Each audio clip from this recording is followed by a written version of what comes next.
네, 시그널 시간으로 가보겠습니다. 현재 그래도 코스피가 대략 빠지고는 있지만 3,400선은 좀 심리적 저항선으로 좀 버티고 있는 모습입니다.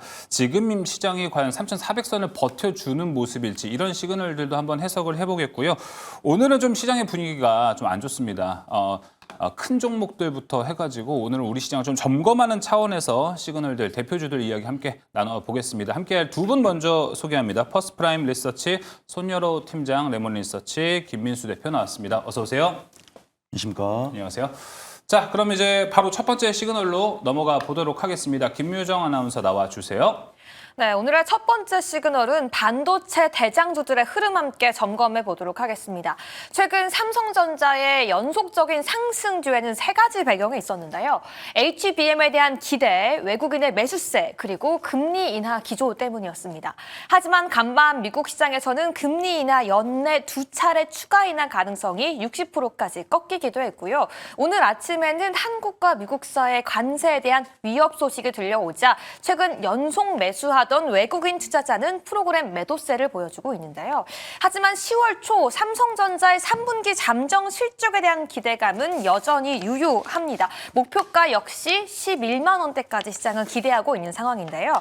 이번 주에 리포트를 발표한 모건 스탠리 역시 2027년까지는 메모리 업계가 호황을 이어갈 수 있다라며 슈퍼 사이클에 대한 기대감을 발표하기도 했습니다.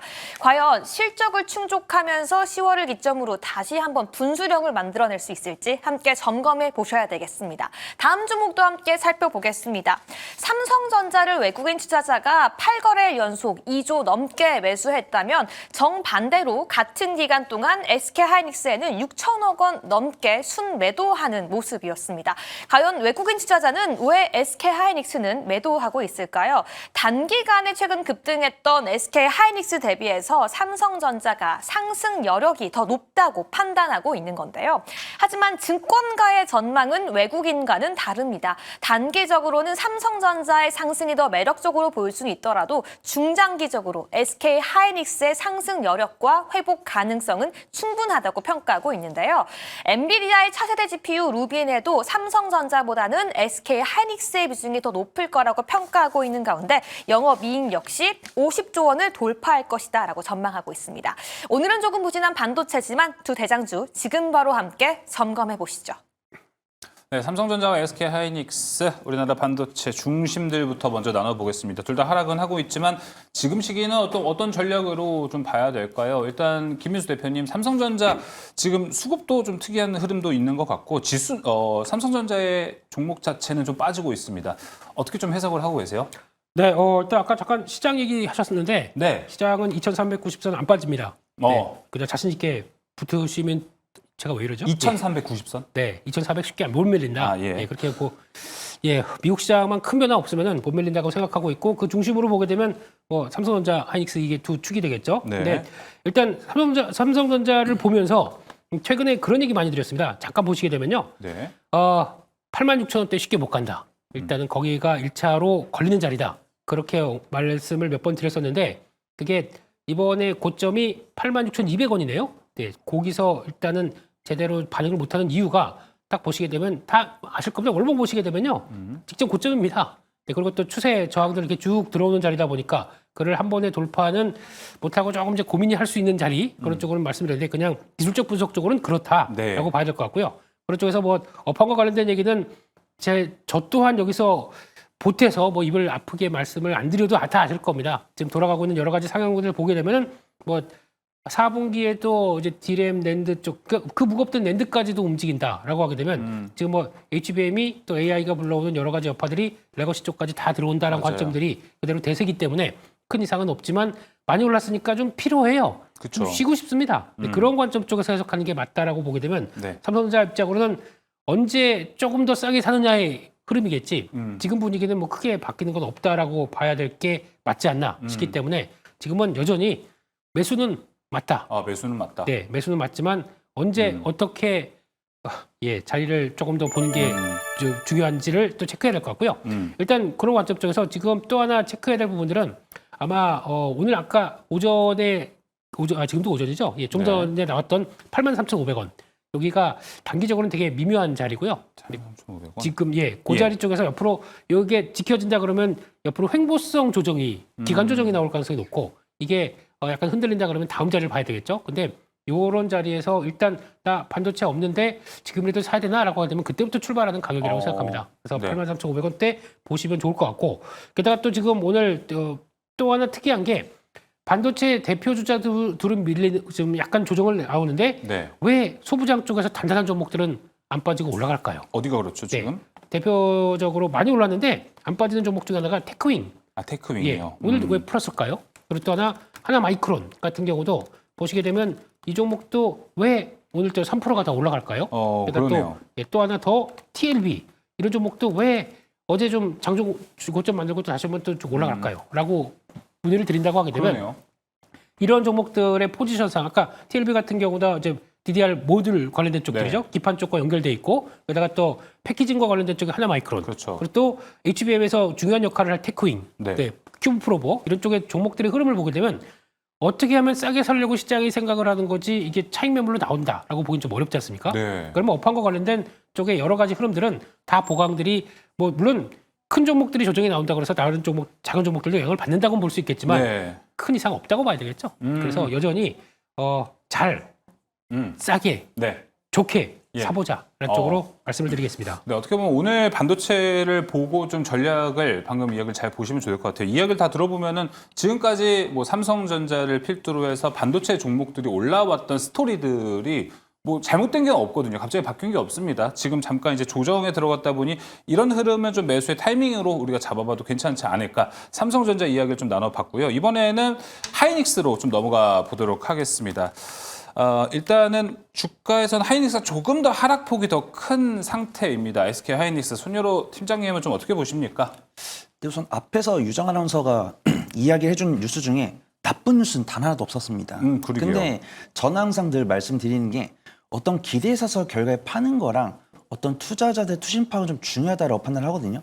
그래서 어제 이제 잠자리에 들면서도 다음 주에 이제 개천절 연휴 이후로 이제 추석 연휴 다가오니까 일단 저번 주랑 저번 주에 포지션을 갖춰놨다가 이제 추석 연휴 이전에 들어가 이전에 뭐 다음 주 화수목쯤에는 좀 현금 확보하면서 연휴를 좀 편하게 보내야지 이런 생각을 하고 있었거든요. 네. 근데 안타깝게도 어젯밤 장에 뭐 GDP랑 실업급여 청구서가 나오면서 그러니까요. 미국의 경제가 견조하다는 판단 들면서 이제 외국인과 기관의 매도세가 나오고 있고 저는 이제 이런 이야기 우리 시청자들 별로 안 좋아하시지만 제 예상보다는 외국인과 기관의 매도세가 공격적으로 안 나오고 있다. 생각보다는 네. 덜하다. 그래서 저는 이런 거 봤을 때 정말 악재로 받아들여서 매도를 하기보다는 시장이 강하게 상승. 그리고 또 이야기도 더 별로 안 좋아하는데 국내 시장이 타 시장 대비해서 바닥 대비 많이 올라온 탄력도가 높았다. 네. 그러니까 약간 우리나라 시장이 이제 잘 올라왔다. 이런 이야기 별로 안 좋아하거든요. 왜냐하면 그런 이야기가 방송에서 많이 나오면 우리 시청자분들께서 자신감을 가지고 강하게 베팅을 하십니다. 그래서 그런 이제 방증으로는 뭐 신용자금이 늘었다든가 아니면 반대 매매가 위험하다든가 이런 이야기가 나올 수 있기 때문에 저는 언제나 어떤 시장 상황이 펼쳐지더라도 차분하게 대응을 하는 편인데 지금도 뭐 SK하이닉스나 지금 삼성전자 외국인과 기관의 매도세 나오고 있고 이제 대표님께서 말씀해 주신 것처럼 어떤 성장성 있는 개별 종목에 대해서는 외국인과 기관의 매수가 들어오고 있기 때문에 지금 이 외국인과 기관은 추석 연휴를 앞두고 매도를 하고 싶었는데 좋은 건수가 나왔다. 그래서 외국인과 기관의 매도세가 나오고 있고 저도 오늘 의견으로 관망을 드렸는데 관망이라고 해가지고 못 산다는 이야기 아닙니다. 어차피 저는 삼성전자 SK하이닉스 입장에서는 내가 만약에 삼성전자 SK하이닉스를 사가지고 뭐 3일 안에 수익을 볼 거다. 이런 분들께는 저 매수 의견 드려요. 근데 지금 삼성전자 SK하이닉스를 매수를 해가지고 일주일 넘게 적어도 3개월 이상은 보유를 할 거다. 이러신 분들께는 저는 봤을 때는 아마 오늘은 아닌 것 같고 다음 주 월화쯤. 네. 근데 어차피 다음 주 월화쯤 사봤자 바로 연휴 다가오잖아요. 그러니까 굳이 삼성전자 SK하이닉스에 외국인과 기관 매수가 들어오다가 이런 매크로 이슈 나와가지고 외국인과 기관이 옳다쿠 나하고 매도를 하고 있고 그렇죠. 제 경험상으로 외국인과 기관의 매도는 처음 나오면 보통 3일은 나옵니다. 그러면은 오늘 금요일 나오고 월화 나오고 근데 분명 틀릴 수 있어요. 왜? 전방 글로벌 IT 기업들의 데이터 센터에 대한 투자는 지속이 되고 있고 HBM3 같은 경우는 마이크론 삼성전자한테 포지션 주고 SK하이닉스는 HL4를 이제 차세대 GPU에 넣을 거다라고 하고 있으면서 뭐 영업이익이나 매출이 잘 나올 거다라고 보고 있으니까요. 네. 근데 굳이 이 종목들 단기적 관점으로 본 것이 아니라고 한다면 저는 뭐 추석 이후에 사도 무할 것 같다. 추석 이후에 사도? 사되 무조건 사야 된다. 저는 그렇게 보고 있습니다. 네, 알겠습니다. 뭐 타이밍에 대한 것. 왜냐하면 연휴가 이제 본격적으로 시작이 되면은 우리 시장만 쉬기 때문에 어떤 불확실성에 대한 것보다 오히려 좀 끝나고 매수를 하는 전략. 지금 관망이라는 것은 뭐 이제 추석 전까지 아마 유효할 것 같습니다. 이후부터는 우리가 또 한번 열린 마음으로 다시 한번 봐야 되지 않을까 좀 생각이 듭니다. 삼성전자와 하이닉스를 같이 한번 살펴봤고요. 이어서 다음 시그널로 좀 넘어가 보도록 하겠습니다. 다음 시그널 열어주세요. 김윤정 아나운서. 네, 두 번째 시그널은 서로 엇갈린 흐름 보이고 있는 카카오와 네이버 함께 점검해 보도록 하겠습니다. 먼저 지난 7월 이후 내리막길을 걷고 있던 네이버가 전일 불기둥을 내뿜었습니다. 바로 국내 가상자산거래소 1위 업비트의 운영사인 두나무를 편입한다라는 소식 때문이었는데요. 이로 인해 네이버는 하루 만에 상승 전환했습니다. 그동안 시장에서는 네이버에 대해서는 안정적으로 돈을 벌고 있긴 하지만 이 새로운 신사업과 새롭게 돈 버는 사업은 부족하다라며 아쉬움을 표현했었고요. 두나무에 대해서는 돈은 잘 벌고 있지만 사업이 굉장히 단조롭다면서 아쉬움을 표했습니다. 하지만 이번 빅딜을 계기로 시장에서는 서로에게 윈윈 전략이라면서 빈틈을 채워주고 있다고 평가하고 있는데요. 핀테크부터 가상자산까지 사업을 확장하면서 디지털 금융시장에서 게임 체인저가 될 수 있을지 네이버 함께 점검해 보도록 하시죠. 다음 종목은 카카오도 함께 점검해 봐야 될 것 같습니다. 외국인 투자자가 네이버를 매도하더라도 카카오는 계속 선택하는 모습이었는데요. 운명이 엇갈렸습니다. 15년 만에 대규모의 개편이 있었지만 시장에서는 혹평만이 가득한데요. 일단은 AI부터 챗 GPT까지 다양한 슈퍼앱 전략을 세웠지만 오히려 업데이트 이후 사용자들은 너무 과다하다면서 피로감을 전했습니다. 전문가들도 기대 이상의 성과는 부재했다면서 실망 매물이 출회되고 있는데요. 슈퍼앱을 꿈꿨지만 새로움이 결핍되어 있는 카카오, 네이버와 엇갈린 운명 속에서 주가의 향방 함께 점검해 보도록 하겠습니다. 네, 네이버와 카카오 두 종목에 대한 이야기 나눠보겠습니다. 어떻게 하다 보니 한 기업은 호재성 뉴스가 나왔고 한 기업은 뭔가를 했는데 반응이 너무 좋지 않습니다. 이 둘에 대한 이야기를 나눠보도록 하겠습니다. 먼저 네이버부터 좀 이야기 나눠보겠습니다. 김민수 대표님, 어제 아주 큰 뉴스가 나왔습니다. 오늘까지도 그 상승세가 좀 이어지는 것 같아요. 네. 지금 네이버를 바라보면서 올 것이 왔다. 이런 분위기. 그리고 올 이제 것이 왔다. 예, 좀 돌려야 되지 않.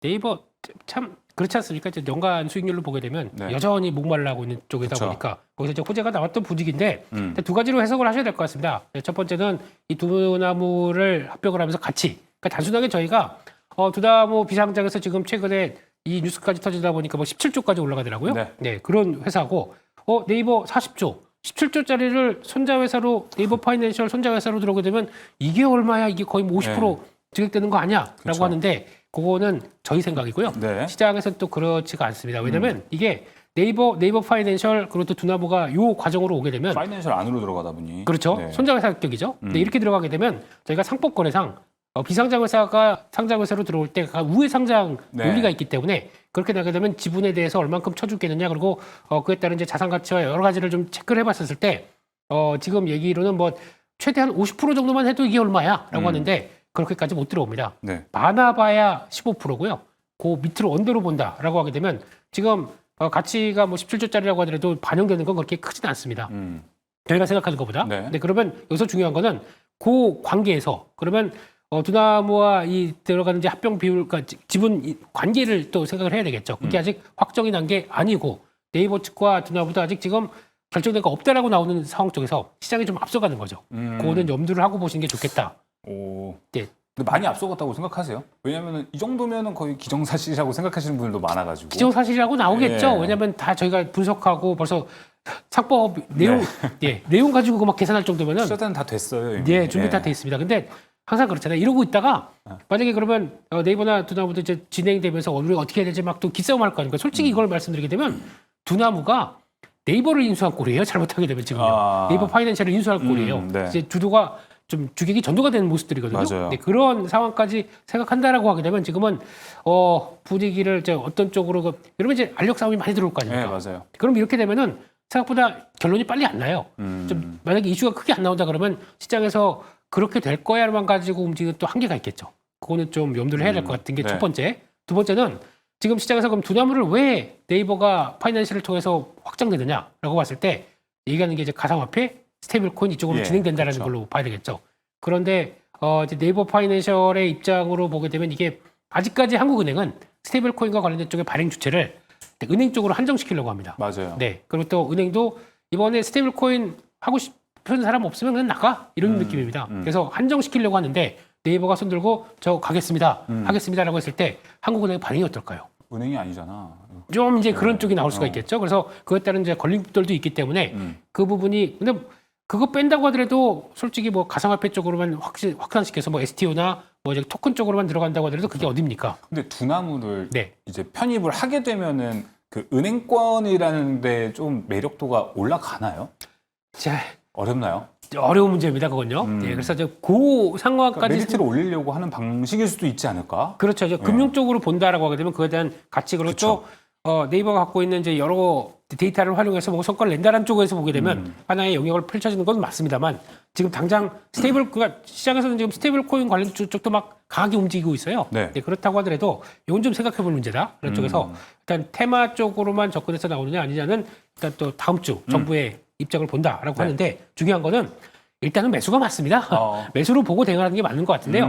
속도는 조절이 나올 수가 있기 때문에 네. 막 따라가지 말자. 막 따라가지 말자. 예. 그러면서 혹시나 만약에 네이버가 주가가 지금 기준으로 봤을 때는 27만 5천 원대 네. 여기까지 먼저가 예 맞네 27만 5천 원대까지 빠르게 바로 올라온다. 그러면은 그냥 들어가는 게 아니라 좀 비중은 좀 줄이면서 보는 것도 좋은 전략이 아닐까 생각하면서 네. 일단은 매수 관점은 유지하겠습니다. 네, 일단 네이버 매수 관점까지 이야기 나눠봤고 조금 파생을 해서 보자면은 어제는 사실 그래도 두나무에 투자한 종목들이 대다수 하락하는 모습을 보여줬는데 네. 오늘은 근데 우리기술 투자는 또 거기만 올라가고 있는 모습입니다. 이건 아까 대표님이 뭐 이야기해준 두나무가 네이버를 먹은 거다, 뭐 주객전도 됐다 그런 의견들도 좀 나오면서 오히려 높게 보는 건가요? 그러니까 기존 주주들에 대해서 약간 불합리할 수 있다. 그러니까 만약에 그렇게 되면 의장의 결정과 함께 나머지 쪽들은 약간 좀 나머지 지분 투자한 쪽들은 좀 손해를 볼 수 있는 입장이 되는 거겠죠. 네. 왜냐면 그 정도 가치를 못 받기 때문에 그러다 보니까 그에 따른 불합리 때문에 주가가 좀 많이 밀렸는데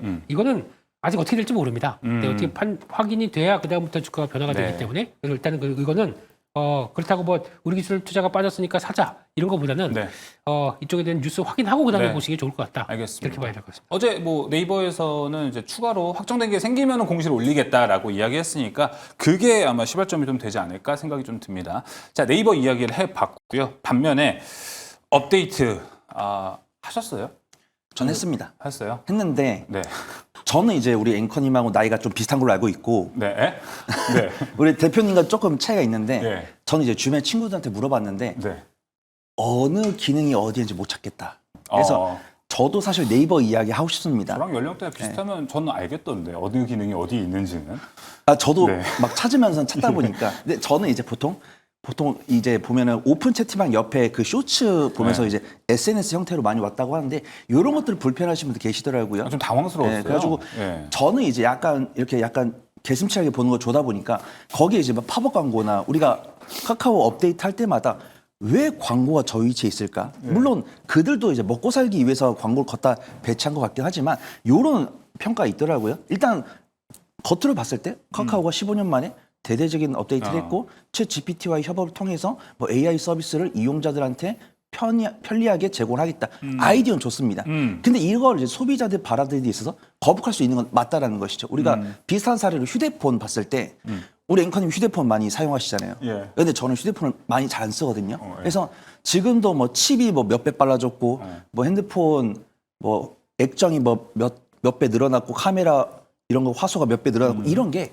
크게 와닿지가 않는 겁니다. 예. 그래서 저는 이걸 자신 있게 말씀드릴 수 있는 이유가 옛날에 스마트폰이 갓 나왔을 때보다 지금이 판매 대수가 이제 기간이 늘어나고 그다음에 이제 교체 주기 이런 것들이 늘어나다 보니까 휴대폰 관련 종목들이 뭐 삼성전자나 애플에서 실적을 잘 끌어주고 있지만 스마트폰이 처음 나왔을 때보다 약간 퍼포먼스가 줄어든 건 맞는 것 같다. 이렇게들 말씀드리고 있거든요. 그래서 이런 것들도 지금 단기적으로 봤을 때는 카카오의 업데이트가 조금 실패한 것이 아니냐 이렇게 판단할 수 있겠지만 중장기적으로 뭐 1년, 뭐 2년, 3년을 봤을 때는 뭐 카카오의 이런 대대적인 노력이 빛을 발할 수 있다라고 판단합니다. 근데 그거는 뭐 2년 뒤, 3년 뒤 이야기고 지금 현재는 또 이런 리포트가 있죠. 네이버가 뭐 이제 뭐 AI 국가대표도 선정되고 두나무와 협업을 통해서 스테이블 코인 사업을 진행할 거기 때문에 카카오도 그에 따른 낙수가 얻을 수 있다. 긍정적 리포트는 다 많고 부정적인 이슈는 딱 하나입니다. 업데이트에 대해서 소비자들이 조금 불편해한다. 이거밖에 없는데 카카오가 외국인과 기관의 매도세가 나온다고 했을 때는 이것도 역시도 외국인과 기관 입장에서는 약간 매도할 건덕지로 건덕지. 삼은 것이 아닌가 그렇게 판단되고 있고요. 주가 수익 비율로도 너무 밀리고 있죠. 지금 보면은 카카오 같은 경우 시총 26조 정도 되는데 주가 수익 비율이 50이 넘어가고 있고 예. 네이버 같은 경우 10에 선회포가 17이 안 됩니다. 그다음에 뭐 네이버 같은 경우 네이버 웹툰이란 든든한 캐시카우도 있고 그렇죠. 그래서 저 역시도 이제 담당을 이제 대표님 네이버 담당 주셨고 저는 카카오 담당을 했기 때문에 카카오에 대한 긍정적인 뉴스 나열해드리고 부정적인 이슈 나열해드리고 맹점 하나 소개해드리고 수급동에 봤을 때는 저는 역시 카카오는 관망이 맞다라고 판단하고 있고요. 네. 카카오보다 네이버가 좋아 보인다. 그렇게 알겠습니다. 말씀드리겠습니다. 카카오는 관망. 그럼 만약에 두 분 다 네이버를 물어봤다면은 두 분 다 저 역시 매수 매수 이야기를 주셨겠다 좀 생각이 드네요. 알겠습니다. 자, 네이버, 카카오 매수와 관망 각각 갈린 이야기를 좀 나눠봤고요. 다음 시그널 넘어가 보도록 하겠습니다. 김유정 아나운서 나와주세요. 네, 마지막 세 번째 시그널은 반도체가 조금 쉬어가자 수주에 대한 기대감으로 다시 한번 급등하고 있는 기존의 주도주죠. 원전 그리고 조선 종목들 함께 체크해 보도록 하겠습니다. 오늘 아침에 두산 에너빌리티의 수주 공시가 있었는데요. 루마니아의 체르보다의 원전 1호기에 일부 기기 교체 수주를 따냈습니다. 동유럽까지 사업 영역이 확대되기도 했고요. 해당 사업은 2029년까지 완공하겠다라고 밝혔는데요. 기존의 다양한 나라에 계속 수주를 따내는 영역을 확대해가고 있는 가운데 오늘 아침에는 풍력 발전의 낙원으로 꼽히는 북유럽의 에스토니아 역시 재생에너지 100% 사용 정책을 2년 만에 폐지하고 SMR을 다시 한번 건설하겠다라고 밝히기도 했습니다. 결국에는 글로벌 전반적으로 AI로 인해서 전력에 대한 기대감이 커지고 있는 가운데 원전주 두산에너빌리티 그 미래를 함께 알아보도록 하겠습니다. 다음 종목도 함께 체크해 보시죠. 역시 원전과 함께 수주에 대한 기대감이 있는 건 하나오션, 조선주입니다. 특히나 그 안에서 잠수함에 대한 기대감이 커지고 있는데요. 폴란드부터 캐나다까지 수주에 대한 기대감이 초읽기에 들어간 상황입니다. 일단 이재명 대통령이 뉴욕에 있는 유엔 총회에서 폴란드 대통령과 회담을 가졌는데요. 양국은 특히 방산 분야에서 협력을 강화하기로 이야기를 나눴고요. 그 안에서도 잠수함을 콕 집어 설명하자 하나오션이 그 수에 대한 기대감에 오늘 상승하고 있습니다. 이뿐만 아니라 최근 기대감 계속 이어져 가고 있는 캐나다의 잠수함 12척에 대한 수주 기대감도 점차 가시화되고 있는데요. 설령 12척에 대한 단독 수주가 불가하더라도 독일과 함께 6척 절반씩 나눠 가질 수 있다는 전망이 들려오자 다시 한번 시장의 기대감은 한껏 상승되고 있습니다. 수주에 대한 기대감 가득 가지고 있는 두 기업 지금 바로 향후 전략 세워보시죠. 자, 우리 시장의 또 하나의 한 축이라고 할 수 있죠. 조방원. 그 중에서 이제 방산을 빼고 이제 원전과 조선 이야기를 한번 해보도록 하겠습니다. 두산 에너빌리티인데 사실 오늘 시장이 조금 더 힘든 이유 중에 하나는 테크 쪽에서 빠지면 조방원에서 받쳐주겠지라는 심리가 있긴 한데 오늘은 둘 다 좀 내려가고 있는 흐름이기 때문에 그래서 좀 힘이 더 빠지는 것 같습니다. 두산 에너빌리티 10시 기점으로 상승 전환을 하긴 했습니다. 김민수 대표님, 네. 두산 에너빌리티 이야기도 들어볼게요. 네, 이것도 마찬가지로 조정받으면 사야 될 섹터라고 봐야 될 것 같고 그게 그러니까 수주 산업은 다른 거 없습니다. 수주의 흐름이 수주를 계속 받기 시작한다 그러면 네. 실적보다 수주가 더 중요한 산업들이기 때문에 그쵸. 그에 따른 기조를 체크하는 게 제일 중요하겠다라고 봐야 될 것 같고요. 몇 가지 보게 되면 첫 번째 대형 원전은 지금 이제 시장에서 이제 저희가 이제 마지막으로 체코까지 들어오다 보니까 그쵸. 그리고 또 이제 뭐 루마니아 뭐 여러 가지 나라들도 있는데 제가 보기엔 제일 중요한 거는 유럽에서 기조가 바뀌었다는 게 독일 같습니다. 독일은 저희와 거의 비슷하게 탈원전 했다가 돌아왔죠. 그렇죠. 탈원전 했다가 바로 유턴 쫙 해서 이제 들어온 게 독일이죠. 이런 산업이 발달한, 그러니까 제조업이 발달한 국가가 도저히 전기료가 올라가다 보니까 대응을 못하겠다. 그럼 안정적인, 좀 영속적인 전력을 필요하겠다. 그러면은 이게 필요한 원전이라고 답을 할 수밖에 없는 거죠. 네. 그런 쪽으로 나간다고 하는 것 자체만 본다고 하더라도 원전에 대한 트렌드는 바뀌지 않는다고 말씀을 드려야 될 것 같고, 게다가 미국 쪽에 대한 여러 가지 얘기들. 뭐, 다 그렇죠. 이제 웨스팅하우스요? 예. 네. 그리고 앞으로 2030년까지 뭐 착공을 뭐 10기를 하겠다라고 하는 이제 미국의 입장으로 본다고 하더라도 여전히 대형 원전 쪽들도 관심이 높다는 쪽으로 봐야 되는데 그러다 보니까 좀 많이 길어져요. 그래서 미국에서는 지금 두 번째로 말씀드리고 싶은 거는 SMR보다 더 MMR이 더 각광을 받고 있는 거죠. 그 스몰이 아니라 마이크로 한 것까지도 지금 원전을 열심히 하려고 한다라고 하게 되면 다 좋긴 좋겠는데 뭐 계획하고 설계하고 다 좋겠는데 그거 사업 누가 하냐? 다 저희가 밸류체인이 있을 수밖에 없겠죠. 예, 그런 쪽으로까지 보는 게 맞겠다고 봐야 될 것 같고요. 뭐 아마 조만간 또 SMR 수주 공시들은 또 추가적으로 나올 가능성이 높다는 쪽으로까지 보는데 제가 관심 있는 쪽은 여기입니다. 가스터빈입니다. 가스터빈. 네, 이쪽도 마찬가지로 지금 시장에서 생각보다 좀 빠르게 또 에너지를 찾기 위해서는 좀 원자력처럼 긴 거보다 네. 빠르게 뭐 할 거 없어. 그거 하다 보니까 미국에서 가장 많이 떠오르는 게 SOFC죠. 이거 연료 전지 쪽은 6개월 만에도 바로바로 또 전력 생산을 할 수 있다 보니까 각광을 받다가 그래도 LNG 많이 남고 풍부하다 보니까 그걸 활용한다 그러면 LNG 복합 화력 발전들은 앞으로 커질 수밖에 없겠다라고 하는데 이게 지금 주기기 가스터빈 같은 경우는 한 기가 보통 한 4천억, 5천억 합니다. 네. 이렇게 하는데 지금 거의 다 한 70%가 미국에서 다 가동이 되고 있고요. 여기서 두산 에너빌리티가 두세 개만 납품한다고 해도 그게 어딥니까? 그렇죠. 네, 그렇기 때문에 아마 수주한다라고 하게 되면 아마 또 하나의 주력으로 삼을 수가 있기 때문에 두산 에너빌리티 매수입니다. 매수 의견을 주셨습니다. 뭐 조금 더 추가적인 의견을 좀 여쭤보고 싶은 건 원전 산업에 대해서 좀 그래도 세계 기조가 다시 잡히고 있어 트렌드가 됐으니까 좋게 볼 수는 있는 건데 저는 개인적으로 근데 국내 원전주들은 최근에 스크래치가 한번 강하게 와가지고 이게 그렇죠. 지금 회복은 다 안 된 상태거든요. 그 사이에 근데 뭐 오클로, 뉴스킬 파워는 축축축 달려가고 있는데 사실 못 따라가고 있잖아요. 네. 원전을 그래서 만약에 정말 난 좋게 본다라고 하면은 사실 미국 주식을 사는 게 낫죠. 그것도 좋고요. 근데 제가 보기에는 같이 사십시오. 두산까지요? 예. 한국을 사랑해 주시고. 한국을 예, 사랑한다. 그건 그렇고. 그러니까 저희가 보기에 이제 그런 거 있지 않습니까? 우리는 탈원전도 아니고 친원전도 아닌 중간으로 이렇게 가는 애매해요. 이런 상황들이긴 한데 잘 비교해 보시게 되면 한국이 그만큼 규모가 큰 나라입니까?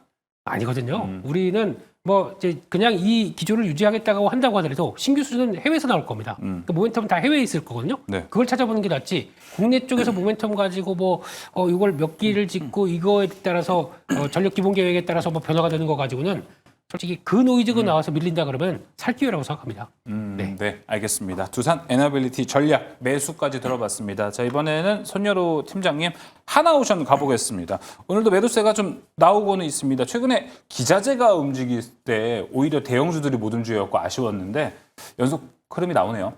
약간 그 기자재 관련 종목들은 알래스카 에너지 프로젝트로 이제 분류가 된 것 같고 저는 하나오션 말씀드리겠지만 사실 H현대 중공업이랑 삼성중공업도 같이 봐야 된다고 판단하고 있고요.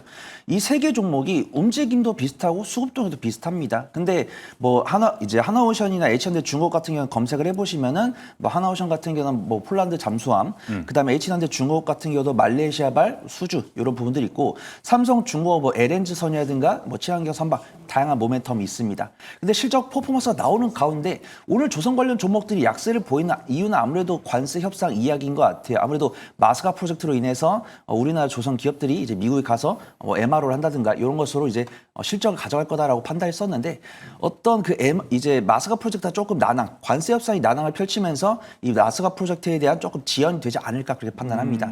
근데 요거에 대해서 이야기를 하면은 채팅창이 시끌시끌해지더라고요. 그래서 자꾸 뭐 일본이랑 중국이랑 비교를 하면서 네. 뭐 외환 보이고 이야기를 하면서 어떻게 우리한테 이 정도까지 뭐 요구할 수 있냐? 아니 뭐 우리가 미국에다 납품하는 물량이 얼마인데 이 정도는 줘야지 이렇게 팽팽하게 싸우거든요. 근데 제가 어떤 무역 전문가가 아니기 때문에 그런 관세 협상을 하시는 분들께 잘 협상을 해주실 거다라고 판단하고 있고 저는 증권 전문가로서 그를 바라보는 투자분들의 투심을 읽고 안전하게 대응할 수 있는 방법만 말씀드리면 될 것 같다라고 판단합니다. 그래서 결론은 저는 SK하이닉스랑 마찬가지로 관망 의견을 드렸지만 굳이 뭐 오늘 삼관망이었네요. 조선 관련 종목들도 삼관 아니요? 삼관망. 네. 근데 두 번째 관망은 좀 부정적인 관망이고 첫 번째랑 세 번째는 내가 지금 언급드린 종목을 사서 3일 안에 수익 볼 거다. 그럼 오늘 종가 베팅도 돼요.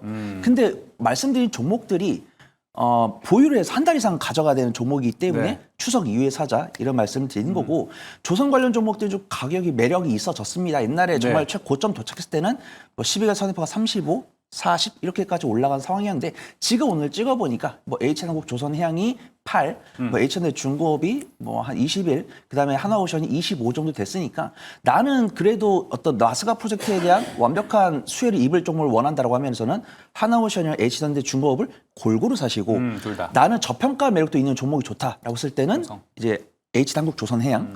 그다음에 나는 좀 단기적 변동성을 원한다라고 하시면은 이제 주가 수익 비율이 15가 안 되는 철관 관련 종목들 이런 종목들 괜찮아 보인다. 그렇게 좀 말씀을 드리도록 하겠습니다. 알겠습니다. 뭐 소위 말해서 건망을 다 주긴 했지만 하나오션하고 SK하이닉스는 소위 말해 그 째려보기. 거의 매수 대기. 네, 맞아요. 매수의 타이밍을 한번 잡아보자라는 관망이었다는 거 다시 말씀드려보면서 오늘 시그널은 여기서 마무리해 보도록 하겠습니다. 레몬리서치 김민수 대표, 퍼스트프라임 리서치 손여로 팀장과 함께했습니다. 오늘 말씀 고맙습니다.